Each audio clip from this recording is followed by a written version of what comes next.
ઘણા લોકોનો એક ધારો મેસેજ હતો મને વોટ્સએપમાં પછી ઇન્સ્ટાગ્રામમાં બધે એક મેસેજ વધારે પૂરતો કરે છે. એટલે ટૂંકમાં તમે જુઓ ને ગ્રાઉન્ડમાં થોડુંક જે ગ્રાઉન્ડ ગયું ને એ પછી ટૂંકમાં થોડુંક ગેમ ચેન્જર જેવું થઈ ગયું છે. જય હિન્દ મારા ખાખીના યોદ્ધાઓને હું અરુણ ચાવડા તમારું હાર્દિક સ્વાગત કરું છું એક નવા વ્લોગમાં. એટલે ગેમ ચેન્જર કેવું થયું ખબર છે તમને કે કેમ કે જો તમે તૈયારી કરતા તમારા ફ્રેન્ડો એ બધા લોકો તમારા શું કહેવાય સર્કલમાં હશે. કેમ કે અત્યારે મારી ભેગા ઇન્સ્ટાગ્રામમાં 10K ફોલોવર છે તો એ બધા એને તૈયારીવાળા જ છે. હવે તમે જુઓ ને તો મોસ્ટ ઓફ જે લોંગ ટાઈમથી તૈયારી કરતા હતા ને કંઈક ગ્રાઉન્ડમાં ફેલ થયા છે, ઘણા પાસ પણ થયા છે, ઘણા નવા પણ આવ્યા છે, ઘણા જોબ કરતાં જોબ મૂકીને તૈયારી મૂક્યા છે. આ રીતના કંઈક બધું સગડોળ ચાલુ છે અને મને બધાનો એક જ મેસેજ, અરુણભાઈ અમારે PSI કરવી, કોન્સ્ટેબલ કરવી. હવે તમે સમજો, આજે થોડા ટાઈમ મહિના મોર એકનો મેસેજ મને આવ્યો. હવે એ ફ્રેન્ડનો મેસેજ મને એવું આવ્યો મને કે અરુણભાઈ કે મારે કે PSI કરવી છે. મેં કીધું ઓકે કાંઈ વાંધો નહીં મેં ભાઈ થઈ જાય. હવે મારે તો ટૂંકમાં એના આન્સર સાચું જ દેવો પડે ટૂંકમાં. મેં કીધું હા ભાઈ થઈ જાય. મેં કીધું થોડું મહેનત કરો તો થઈ જાય. મેં પાયો મજબૂત હોય હાથે એ કે ના કમ્પ્લેટ કે આપણે બધું ફાવે છે કે પાયો પણ આપણો સારો જ પહેલેથી કે. પછી થોડાક દિવસ ગયા ને તો પછી શું કે ખબર હે લગભગ 20 દિવસ એ કે મને ગણિત રેજિંગમાં ટપો પડતો નથી કે. હવે આપણને ખબર છે કે આપણી લાયકાત શું છે. હવે હું કોન્સ્ટેબલ કરું છું. હવે આપણને ખબર છે કે આપણે ક્યાં આપણું સ્થાન છે પહેલાં આપણે જોવું પડે. આપણું કેટલો પાયો મજબૂત છે જોવું પડે. ડાયરેક્ટ આપણે ગમે એમાં ઉતરી જઈએ તો થોડુંક તકલીફ પડે. કોઈ વસ્તુ અશક્ય નથી, હું માનું છું કોઈ વસ્તુ અશક્ય નથી, પણ આમાં સમય જ હોય ને. સમય એટલો છે ને. હવે અત્યારથી PSI આજે જ એક મેસેજ મને હતો PSI બાબતે. એ કે મને અરુણભાઈ કે બહુ તકલીફ પડે છે PSIનું કેમનું કરવું. પણ હવે ઘણા લોકો લોંગ ટાઈમથી તૈયારી કરે છે. એ લોકો અત્યારે જેટલા મારા સર્કલમાં ગણાય છે ને એ લોકો અત્યારે ડેલી મોક ટેક્સ્ટ આપે છે. આખો દાડો સવારમાં ટૂંકમાં શું કહેવાય 200 માર્કનું જેવો પેપર રહ્યું 100 માર્કનું ગણિત રિઝનિંગ, 100 માર્કનું GS વાળું, પછી વર્ણાત્મકનું જોઈ રહ્યું. એ રીતના આખો દાડો મોક ટેસ્ટ કેટલાય મારા નજરમાં આપે છે અને આપણે હજી તૈયારીનું ગોતવી છે. એટલે હું એમ કહેવા માંગતો હતો કે એ લોકો આગળ જશે આમ કે એમ કંઈ કહેવા નથી માંગતો. મારું પર્પઝ એટલું કહેવાનું છે કે હું જ છું. માની લો મારે PSI કરવી હતી. મેં આથી 3 મહિના 4 મહિના મોરે ફ્રેન્ડની સલાહ મેં લીધી હતી. બહુ વ્યવસ્થિત માણા હતા. એને મને કીધું મને કે અરુણભાઈ તમારું ગણિત કમ્પ્લીટ થાય ને તો તમારે PSI ઉતરાય. ના તમે કહો ઓલ બાજુનું આ બાજુનું રહ્યું. મેં આપણને ગણિત ત્યારે મોટી દુશ્મની છે એટલે ગણિત તો એનો કેસ સોલ્વ નહીં થાય. બાકી બીજા બધા સબ્જેક્ટ મને ભાવશે. મેં કીધું તો તમે કે કોન્સ્ટેબલ કરો એકવાર કોન્સ્ટેબલ બની જશો ને તો કાલે વાર PSI બનાશે. મને બહુ PSIનો શોખ નથી. મને શોખ વધારે પૂરતો રહ્યો ને એ કોન્સ્ટેબલ અથવા હેડ કોન્સ્ટેબલ બનવાનો શોખ છે આપણને. કેમ કે PSI હમી પછી આપણી ફરજ જ હોય અને આપણામાં લાયકાત નથી PSIની. આપણે સ્વીકારીએ છીએ કે આપણામાં લાયકાત નથી. સમજાયું? પછી જે નસીબ કરે. એટલે મારું એમ કહેવાનું છે PSIની એક્ઝામ ભલે દેવું. એક્ઝામ તો હું દેવા જવાનું છું. હું પણ એક્ઝામ દેવાનું. એ તમારે ટૂંકમાં તમને થોડી સમજ પડે. પણ તમારું સ્થાન જુઓ એકવાર. સમજાણું કે આપણે એ પ્રમાણે ઓકે છીએ નહીં એમ. હવે માની લો આપણને કાંઈ ફાવતું ન હોય ને આપણે PSI કરવી કેમનું થાય કયો.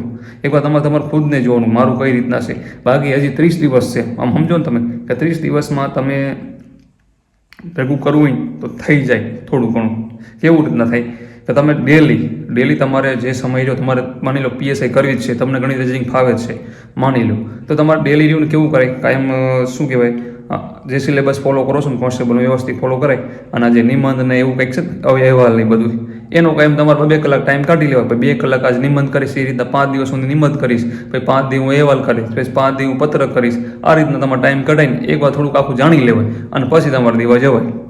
બાકી હવે ટાઈમ હાવ ઢુકડો છે. મને મેસેજ બહુ આવતા ને એટલા ટોપિક ઉપર મારે વાત કરવી પડી ટૂંકમાં. એટલે મારું એવું કહેવાનું છે કે તમારી એકવાર લાયકાત સરખી જોઈ લો અને પછી તમે PSI કોન્સ્ટેબલનું કરો.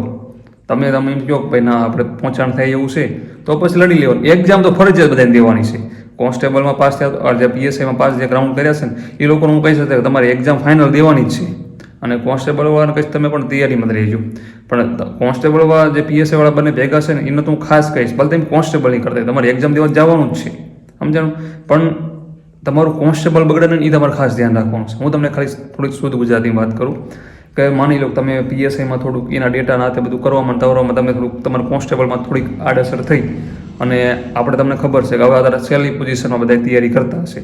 ઘણા તો નવા હશે પણ ઘણા છેલ્લી પોઝિશનમાં તૈયારી કરતા હશે કે એ લોકોને એવું હશે કે આપણે છેલ્લી ભરતી છે. તો માની લો એકમાં મેળ ન પડ્યો તો કેવું થાય? ઓલું કાલ સવારે તમે કોન્સ્ટેબલ બની ગયા તો તમે એકવાર તમારામાં ગવર્મેન્ટ જોબ આવી ગઈ એટલે કાલે તમે PSI શું તમે PI હો તમે દઈ શકશો. સમજાણું? એટલે તમે એકવાર આપણે ખાતામાં ઘરવાનું છે ટૂંકમાં, સમજાયું? એકવાર આપણા હાથમાં સરકારી આવી ગઈ પછી આપણે ગમે એ દઈ શકશું ટૂંકમાં. મારું કહેવાનું એટલું છે. પછી તમે મારાથી જાણકાર વધારે તમે જ છો, હું તો ખાલી મારા રીતના તમને વાત કરું છું. અને મારે આટલા લોકોનો મેસેજ હોય ને એટલે વિડીયો બનાવવો પડે. પછી માનવું ન માનવું એ વાત બધી તમારી હાથમાં છે. અને વ્યવસ્થિત રિવિઝન ફોકસ કરી દો થોડુંક વધારે. અને જે લોકો હાવ નવા છે અને તૈયારી ઉતર્યા છે એ લોકોએ જો શું કહેવાય, અંદર કોઈ બી છોકરા તૈયારી જે કરતા હોય એ લોકો એની પર્સનલ નોટું બનાવતા હોય છે. એ રીતના આપણે નોટું પણ બનાવી છે અને એ નોટું થોડીક તમને હેલ્પફુલ થશે, થોડાક માર્ક્સ આપણા તરફથી ફાયદો થશે એવી મેં મહેનતથી બનાવી છે. આખું વર્ષ મહેનત કરીને બુક બનાવી છે અને ઘણા લોકો લઈ ગયા છે PDF એની, ઘણા લોકો મેં આપી પણ છે. એટલે બહુ વ્યવસ્થિત કન્ટેન્ટ આપણી રીતના ભેગું કરી નોટું બનાવી છે. તો એની PDF જોતી હોય મને તમે વોટ્સએપમાં મેસેજ કરજો. એટલે વોટ્સએપ નંબર જઈ રહ્યો ને એ અમારા ફ્રેન્ડ હેરલ કરે છે, કેમ કે હવે લોકો બધા યારે વાતચીત ટૂંકમાં શું કહેવાય, લોકોના સિચ્યુએશનને સોલ્વ નથી કરી શકતો, એમાં હું PDF ક્યાંથી કોઈ બદલ દઈ શકું. એટલે એ કામકાજ મારા હાથમાં નથી, મારા એક ફ્રેન્ડને મેં આપેલું છે. અને આમાં તમે જુઓ કે માની લો કે અમારા ઘરે છે જો PYQ છે ટૂંકમાં આપણે શું કહેવાય ગણિત રીઝનિંગના 250 PYQ છે. હવે એ મેં એવા વ્યવસ્થિત લખ્યા છે, કેવા ખબર કે તમે ગમે આમ આખું રિવિઝન તમારે થઈ જાય. મેં અંદર સોલ્યુશન સાથે લખ્યા છે એટલે તમને રિવિઝનમાં બહુ કામ લાગશે. 250 PYQ અમે લખ્યા છે.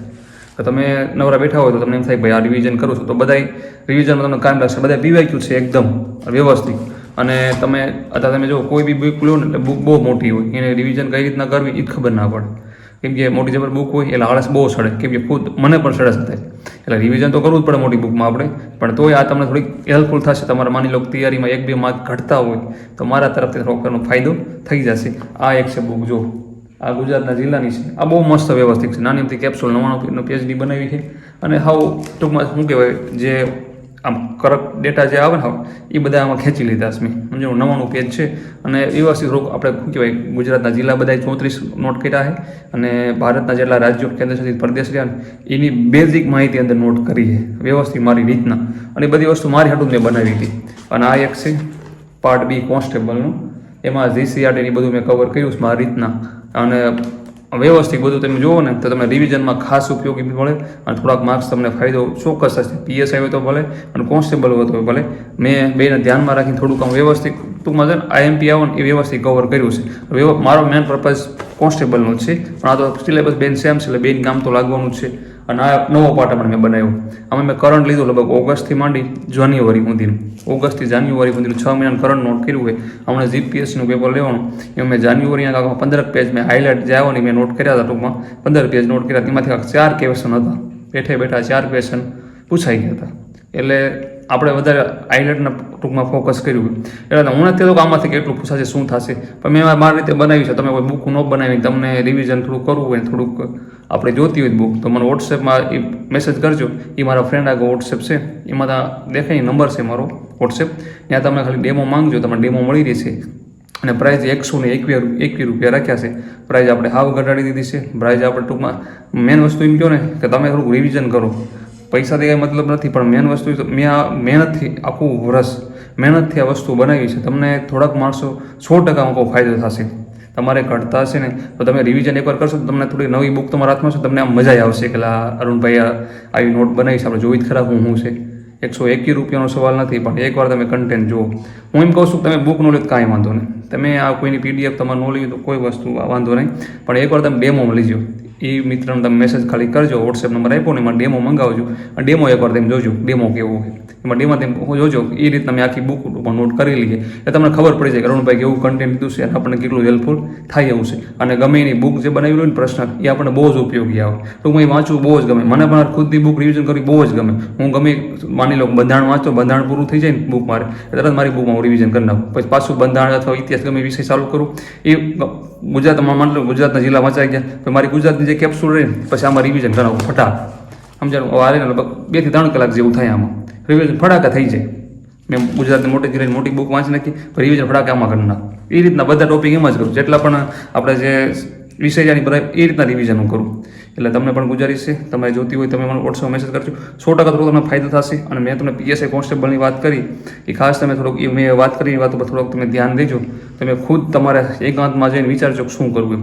પણ PSI જેટલા પણ કોન્સ્ટેબલ PSI બંનેમાં છે ને બધાને PSI તો દેવાની જ છે આપણે, સમજો તમે, એ તો ફરજિયાત દેવાની છે. પણ આ તો હું તમને ખાલી આ બધાને મેસેજ હતા ને એટલે રાહ આપું છું. એટલે મેસેજ એટલે એવો માની લો પાછળ એમ કહેશે કે અરુણભાઈ મને ગણિત ફાવતું નથી, તો આપણે શું લેવાનો એટલો બધો લોડ લેવો છે, હું એમ કહેવા માગું છું. આપણે તો કોન્સ્ટેબલમાં હળવું મથાય ને એમ. એટલે અને એમાં ઓલામાં જગ્યા એટલી બધી છે નહીં. હવે એ જગ્યા એટલે ઓમ ઘણી જગ્યા કહેવાય, પણ આમાં એટલો રેશિયો બધો છે ને, લાખ છોકરા એમાં. એટલે આપણે એ પણ જોવું પડે. અને એમાં હાવ મહેનત વગરના ન હોય એવું નહીં, મહેનતવાળા ઘણા હોય તે એમાં. અને નસીબોઈની વાત છે આ તો, પણ આ તો જસ્ટ વાત છે, વાત બધી થાય એમ. તો બધી મારી વાત માનવા તમે બંધાયેલા નથી. ઓલા વોટ્સએપમાં તમે જોતું હોય તો મને મેસેજ કરજો, ટૂંકમાં આન્સર મારો ફ્રેન્ડ તમને આપશે. એટલે ત્યાં તમારે ડેમો મળશે. એ ભાઈને જોબ કરે છે એટલે ખોટી કહીને ગાણી કરતા નહીં.